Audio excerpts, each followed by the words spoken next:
ઘર લઈ લીધું, કીઝ લઈ લીધી, પછી ખબર પડી કે નેબરને બેકયાર્ડમાંથી પાસ થવાનો લીગલ રાઇટ છે. રાહુલે ઓટાવામાં એક સરસ ડિટેચ હાઉસ ખરીદ્યું 6,80,000માં. ફર્સ્ટ હાઉસ અને ફૂલ ઓફ એક્સાઇટમેન્ટ. ક્લોઝિંગ પછી લોયરનો કોલ આવ્યો કે પ્રોપર્ટીના ટાઇટલમાં યુટિલિટી ઇઝમેન્ટ રજિસ્ટર્ડ હતો, એટલે કે હાઇડ્રો કંપનીને બેકયાર્ડના અમુક પોર્શન ઉપર એક્સેસનો લીગલ રાઇટ હતો. મતલબ કે સ્વિમિંગ પુલ બનાવવો હોય કે શેડ નાખવી હોય તો એ લીગલી ન થઈ શકે.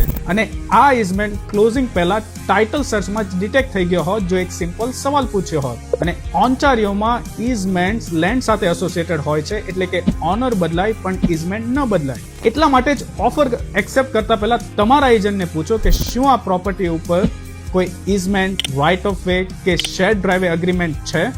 કારણ કે ઘર ખરીદવું એ ડીલ નથી, પરંતુ ડ્યુ ડિલિજન્સ છે, અને ડ્યુ ડિલિજન્સ ક્લોઝિંગ પહેલા થાય પછી નહીં. તો કોમેન્ટ કરો ઇઝમેન્ટ, અને હું ઓટાવાની ટોપ 5 ઇઝમેન્ટ સિચ્યુએશન્સની ડિટેલ્સ તમને ડીએમમાં મોકલી આપીશ.